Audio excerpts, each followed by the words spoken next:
Hi, this is Jason Huval, broker for Central Metro Realty. And today I'm going to talk about the amendment to our contract. This is going to be TREC Form number 39-8.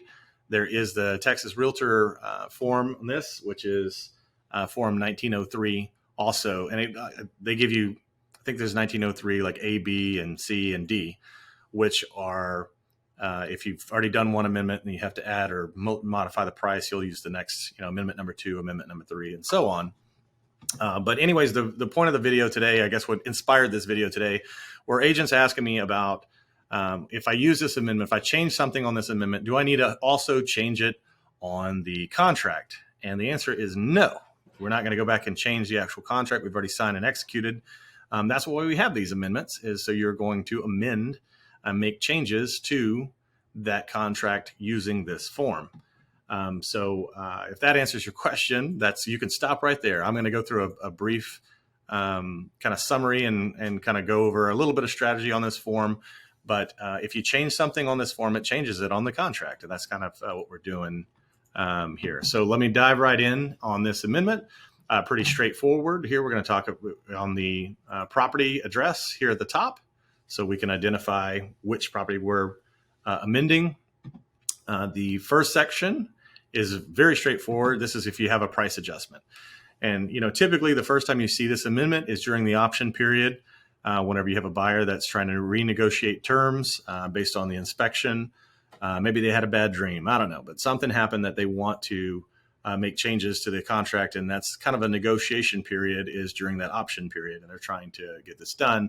And so maybe something came up that makes the house less valuable to them. They want to make a repair, what have you, so they would adjust the sales price here.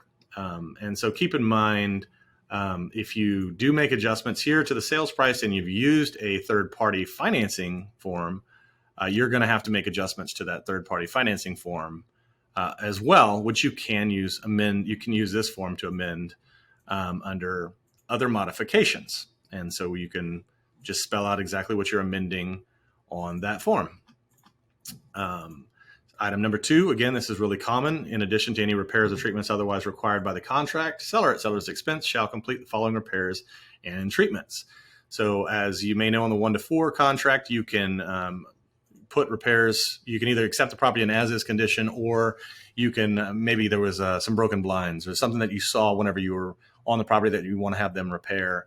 You would put that on the actual contract. Here is where you found something during inspection you're asking the seller to complete. Now, I tell most of my agents I'm not a huge fan of getting repairs done by a seller if I'm on the buy side of a transaction. A buyer is looking to get a repair done correctly, and usually by a certified person. If it's an HVAC, you say it's going to be done by a certified HVAC technician. That's where you would put here. But on the sell side, you're looking to spend, the least amount of money as possible. And so I'd much rather my buyer get cash in lieu of repairs, or maybe even if it's off the sales price, and do the repair themselves if it's something that's not required by the lender, which there's a section down here we'll go into in a second for lender required repairs. But so you'll use this section here for repairs that you want to have the seller do. I would leave those to, if you can, try to get those taken in cash. And the way that you do that on the section 4, the amount in paragraph 12A1B, and I think I have a contract here. Let's look at section 12, is where you're getting concessions, right? The seller is giving your buyer some money. I guess I could have been better prepared and had this up for you. But under this section here, there's a dollar amount that's going back to the buyer at closing. That's a good place for repair money, as long as the lender's okay with the dollar amount. It's less money that your buyer is going to bring to the closing table because it's going to come from the seller. And that's kind of a good way to offset repairs, especially minor repairs. If you have, $1,000 or $500 or, it's not too big of a number. It's a good way to kind of offset and give the buyer the money to make those repairs whenever they close. I prefer that. I can't say that enough, because there's so many times when a seller does repairs to a home, they're not to the buyer's satisfaction, but they do fulfill the requirement here as was written out. And so it's just, like I said, it's the cleanest thing possible if you get cash. Section 3 here, the date in paragraph 9 of the contract is changed too. That's your close date. I can show you again on this contract, but section 9 is our closing date, closing here. So if you need to move it, you'll use the amendment for that.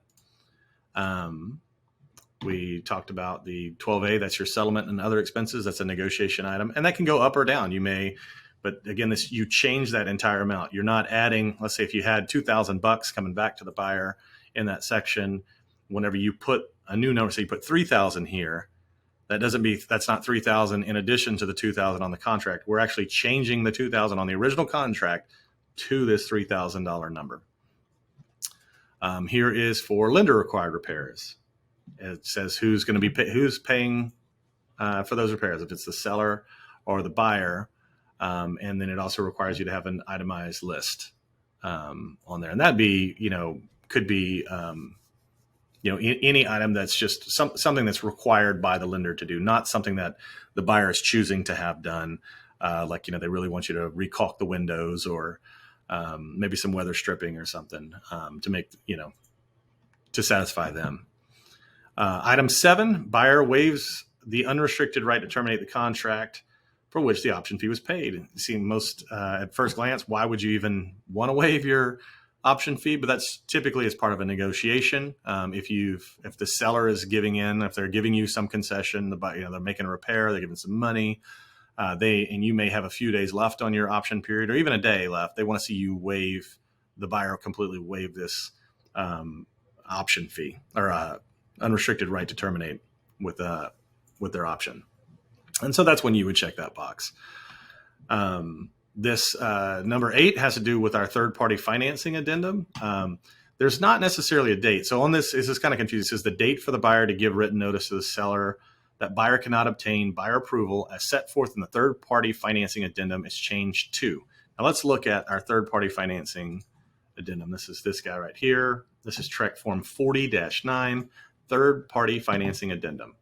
If we look at buyer approval here on number 2, it says contract subject to buyer obtaining buyer approval. Buyer cannot obtain buyer approval. Buyer may give written notice to the seller within so many days, 14 days, 21 days. It's usually not uncommon after the effective date of the contract. So this isn't a date. This is an amount of days after the effective date, because this form is written during, there's a negotiation back and forth. But this number, let's say if we had, 14 days here and we knew what the effective date, well, then that's an actual date, right? Using those amount of days, we can come up with what the date is. And so that's what we're going to use in number 8 here. We're going to move this approval usually back. I mean, you could move it forward, I guess, if you were, again, as part of the negotiation. But if we're moving that date back a little bit, maybe the buyer switched lenders, whatever the case may be, this is where we can adjust the third-party financing, the date in which they get approved. Lastly, we have is other modifications. Now, this is where it's cleaner to write out some other section of. Now, again, I'm not an attorney. You're likely not an attorney if you're watching this video, so you're not going to want to play attorney here. This is just where you're going to, like it says, factual statements, business details. This is where you're going to modify. You may have another date that's changed.